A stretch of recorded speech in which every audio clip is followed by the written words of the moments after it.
You guys ready to make a low-calorie caramel apple eclair pie? Oh, let's go. Bigfoot Cooking.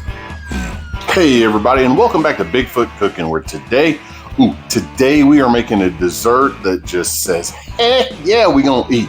Now, we had a low country bowl at work the other day, and one of the girls in the office brought in this eclair pie. Oh, this was so freaking amazing. I mean, it was the perfect dessert for everything.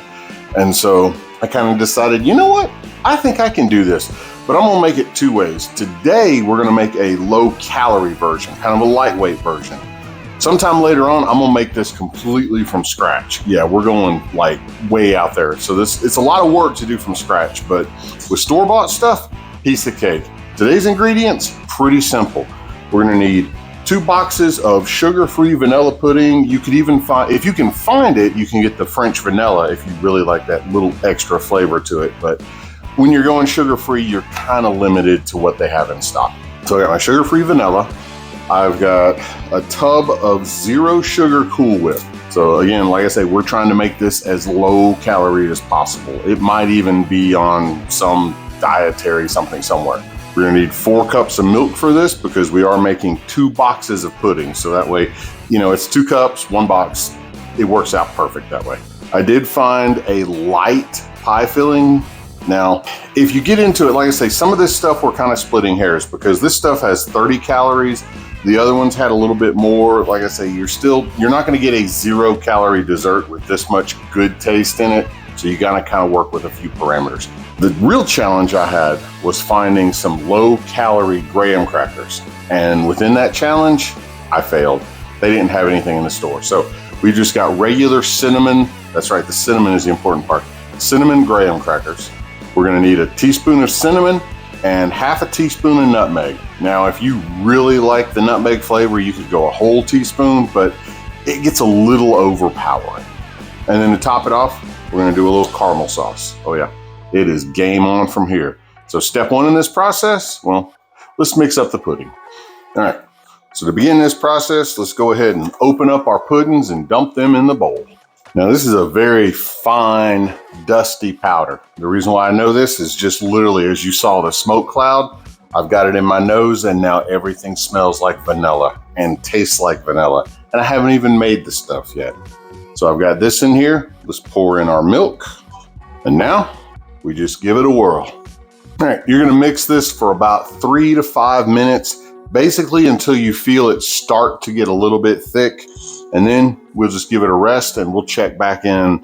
Like I said, we'll give it about 5-10 minutes and that kind of lets the pudding come together and set. So edit real quick, watch this. Boom, 5 minutes, just like that. As you can see, I've got this guy standing straight up, so we're nice and thick. So what I'm gonna do now, shake that off. We are now gonna add our spices to it. I'm gonna do my 1 tablespoon, oh Lord, that'd be a lot. 1 teaspoon of cinnamon. Now, again, if you have allergies to where you can't take a lot of cinnamon, hey, don't put the cinnamon in there. Not that hard. So let's see, a little bit of cinnamon, we'll sprinkle it around, and a little bit of nutmeg. But don't forget, nutmeg, like I say, has a very strong flavor to it. So you put too much, oh, you will know it, that's for sure. So, I mean, make sure that you're not even heaping with the teaspoon or the half teaspoon. Because, yeah, that's all you'll taste is the nutmeg. But then again, if you like it, hey, you do you, boo. Okay, so now, the Cool Whip.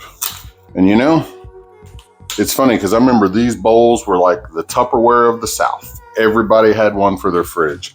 And now they're really thin and small. I don't think I could palm one before like this anymore. But we're gonna add our whole tub of Cool Whip. We'll just roll this bad boy right in here. All right, and now what you want to do is fold this in. You can mix it, you can stir it, but Cool Whip has a lot of air bubbles in it. And the more you mix it, I don't want to say flatter, but I guess that is the right word. The flatter it becomes. But this is your pie crust filling, so you don't want it to be just bleh. So gently fold this in until everything is nice and mixed together and all your spices are throughout everything as well. All right, now let's see, I'm gonna hold this up. Hopefully we'll focus in. But as you can see, there's all kinds of little You can see the color of all the spices in there, right? Yep, that's what we're after. We're mixed together to where there's not any of the white versus yellow. It's just one nice big color. Now, that's it. That's your pie filling. Just that quick and just that simple. So now, since I'm actually making this to go, I'm not going to put it in one of my nice casserole dishes where you can see it and display it and all that. We're just going to keep it simple. We're going to put it in an aluminum pie pan.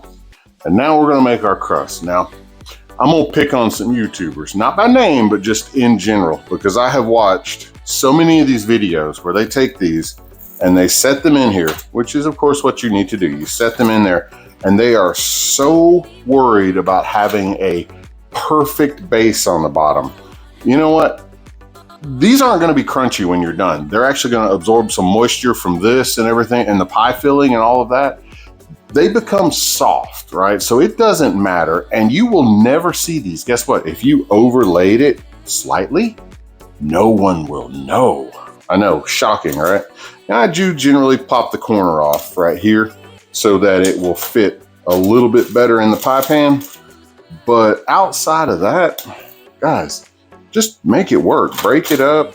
You know, you can lay these a little bit on top of each other. I mean, it's okay. Like I say, they're still going to taste great. Okay, see, and there you have it. Everything is pretty well covered on the bottom and nice and neat, and it's going to taste so good. Now, we'll take half of this and just kind of goop it on here and we'll try to keep the crackers from moving as we do this, but just take half of this and lay it in nicely. All right, and there's layer one. All the crackers are hidden. But we're going to do it again. We're going to take and set our crackers right back on top so that way we have layers. And let's set it up. Cracker layer is in. Now let's add some apples to it, because oh yeah, this makes it gives it just a little something to chew on while you're in the middle of eating. Now, depending on how you want to do your recipe, because if you notice, these are pretty good size. I think I'm gonna dump these out and kind of cut them up just a little bit so that way they're not, you know, as you're cutting it, you don't get big hunks, but you do get a few. Let's see, we'll grab our bowl and just look at how nice and thick that is. Yep, gonna have to give it an assist. Oh yeah, don't waste none. We have a no apple left behind policy here. All right, so you got one nice bowl. What I'm gonna take, you could do a knife, you could do whatever, but the meat masher in this case works great. I'm just gonna go in and, like I say, kind of slice these up. Okay, so now we have these, like I say, more of a bite size. Let's go ahead and pull these out, just kind of lay them in. Now, the reason why I got 2 cans, well, I like apples quite a bit. So let's go ahead and double down. You could smear this through the whole thing and just, again, if you're all about the calories, the less of this, the better. But I still like a little bit of flavor. You know how sometimes when you make your apple pie filling, it's a whole lot of sugar. This is actually just the right amount of sugar. It's sweet enough to say, hey, I could do something, but it's not so much to put you in a diabetic coma. Okay, got my apples spread out. Now it's time for this again. Okay, now the flatter you get this on top, the easier the caramel is to coat. That way everything is nice and smooth. And I really probably should have only used 1 can of apples, but they're good. And so I have a nice full tin right here. And so let's go ahead and get the caramel out and give it a nice little coating up here. A little bit thick. Tell you what, I'm gonna get Chef Mike to help me out. You know, Chef Microwave. And we're gonna warm this up a little bit so that way it'll pour. Stand by. I stand corrected. There's a label right here that says do not microwave. Just run the thing under hot water. So, okay, I'll run it under hot water. Stand by. All right, running it under hot water will just about take the label off of it. Let's see if this makes it a little thinner. Okay, so sugar-free caramel is a little thick. Hopefully this will run out and smooth over everything. We'll find out. All right, now this is honestly just barely hand hot. I mean, it's really not that warm, but I want to try to coax this into a few of the areas it didn't go. Again, this is where the flatter the top, the better this is going to disperse. So now, all I got to do is take this guy, shove it in the fridge, at least 6 hours, but overnight's better. So yes, this is something that's perfect to make the day before an event. So that way when you tote it to it, boom, you're good to go. So for now, I'm gonna set this in the fridge and I'll check back with you guys tomorrow. All right, little time has passed.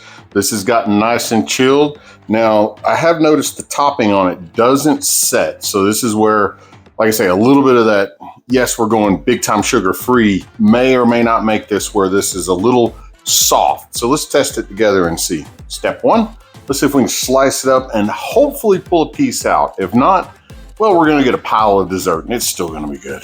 Let's see, we'll slice in, we'll slice in. Let's see, yeah, it's a little gooey. But you know what?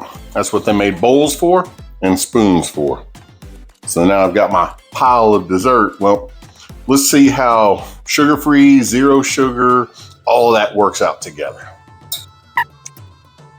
Now, the crawfish bowl we had the other day was just your normal stuff. But in all honesty, this is pretty legit. Knowing that everything in here is like on the diet side of everything, it's still good. So if I think it's good, I think you can fool some people with this one. Matter of fact, the person I'm making this for may not get it. We'll see what happens then. But until later, y'all remember this is a pretty good dessert and that Bigfoot is real. Y'all take care.